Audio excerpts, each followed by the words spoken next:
देखो हमारी ओर, पहचानो हमें। हम वही हैं जो बाण भेद के धरती से धारा निकाल दिया करते थे। वाह! एक उंगली पर गोवर्धन उठा लिया करते थे। हम ही थे वो दिलेर जो चक्रव्यूह में वापस लौटने की विद्या सीखे बगैर गए।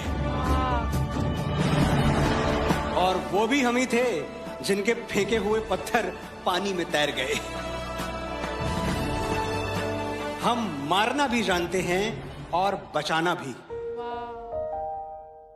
हमने दुश्मन के लिए फाइटर जेट्स बनाए, संगीन बनाई, और जब जिंदगी की सांस टूटने लगी तो हम ही ने वैक्सीन बनाई। भारत सलाम!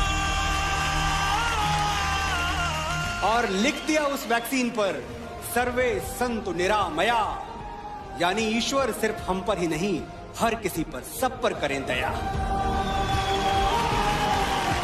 हम जाबाज हैं, जियाले हैं, आंधियों से खेले हैं, बिजलियों के पाले हैं। हम शांति का सवेरा हैं, इंसानियत के उजाले हैं। पहचानो हमें, हम इंडिया वाले हैं।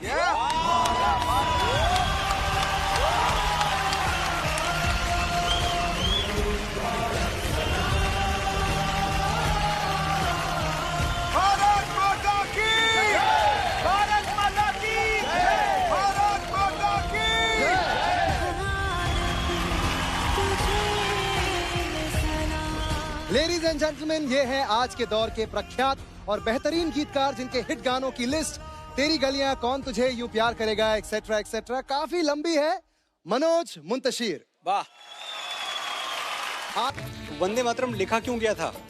क्योंकि एक जमाना ऐसा आया था जब ब्रिटिशर्स ने हम पे ये लाजमी कर दिया था, ये कंडीशन लगा दी थी कि हर हिंदुस्तानी गॉड सेव द क्वीन गाएगा। बिल्कुल, अच्छा। बिल्कुल जाहिर सी बात है कि हम हिंदुस्तानियों को ये मंजूर नहीं था, और तभी बंकिम चंद्र चटर्जी ने वंदे मातरम लिखा।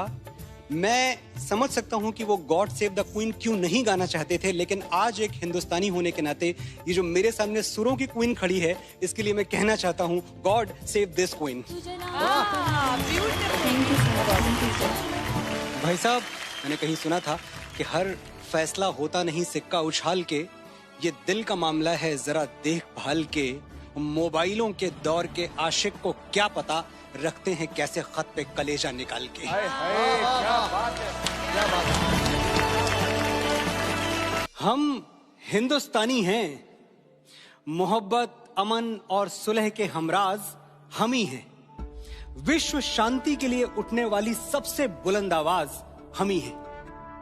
देख लो हमारी हिस्ट्री उठा के, 5000 सालों में हमने किसी पर अटैक नहीं किया, कहीं जंग का कहर तोड़ा नहीं, लेकिन किसी ने हमारी तरफ आंख उठा के देख लिया तो हमने उसे देखने लायक छोड़ा नहीं।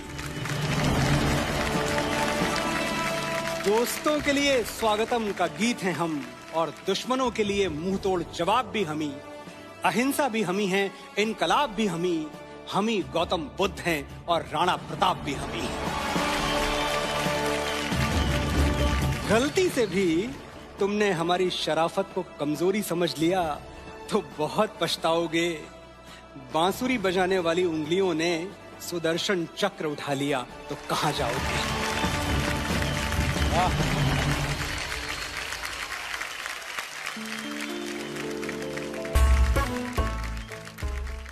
सर, आपकी तरफ से और आपकी जो पूरी एयरफोर्स है उसके लिए मैं एक बात जरूर कहना चाहूंगा कि नजर नहीं आते, बादलों में कहीं गुम हो, पर ये जमीन सलामत है क्योंकि आसमान पर तुम हो। वाह वाह वाह वाह वाह, क्या बात है, क्या बात है। न सुकून से जीना न चैन से सोना, बहुत मुश्किल है भगत सिंह का बाप होना। बचपन से ही कुछ अलग था मेरा भगत। एक दिन देखा मिट्टी में कुछ दबा रहा था। मैंने पूछा तो बोला, बापू इनकलाबी हो रहा हूं, धरती में पिस्तौल बो रहा हूं। एक बीज से हजारों बंदूकें जन्म लेंगी, अंग्रेज गिन नहीं पाएंगे, इतनी गोलियां चलेंगी। मैं तभी जान गया था कि ये गुरु गोविंद सिंह जी का लड़ाका है, अकेला ही 1.25 लाख से लड़ेगा। सहरा बांध के घोड़ी नहीं, फंदा चूम के फांसी चढ़ेगा। और आज वो दिन आ ही पहुंचा। भगत, जा रहे हो? हाँ बापू, बड़े दिन से जिसका इंतजार था वो शुभ घड़ी आई है। आज मौत से मेरी सगाई है। इनकलाब, इनकलाब, इनकलाब। साइंस कहता है कि दुनिया का कोई भी इंसान नहीं सह सकता 0 से नीचे और 50 से ऊपर का तापमान। 0 से नीचे चटक जाती हैं हड्डियां, 50 से ऊपर पिघल जाती हैं मांसपेशियां। तो फिर ये लोग कौन हैं जो सियाचिन के ग्लेशियर पर -30 डिग्री में तिरंगे के तार कस रहे हैं? ये लोग कौन हैं जो बाड़मेर के रेगिस्तान में 52 डिग्री पर ठहाके मार के हंस रहे हैं? ऐसी जांबाजियां हाड़ मांस के पुतलों में कहां? इसके लिए तो कोई यक्ष या देवदूत चाहिए। फौजी खुदा के भेजे हुए फरिश्ते हैं, कोई और सबूत चाहिए।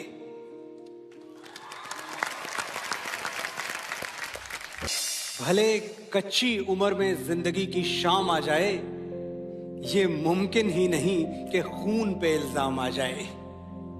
हमारे गांव में बहनें उसे राखी न बांधेंगी, पलट के जंग से भाई अगर नाकाम आ जाए।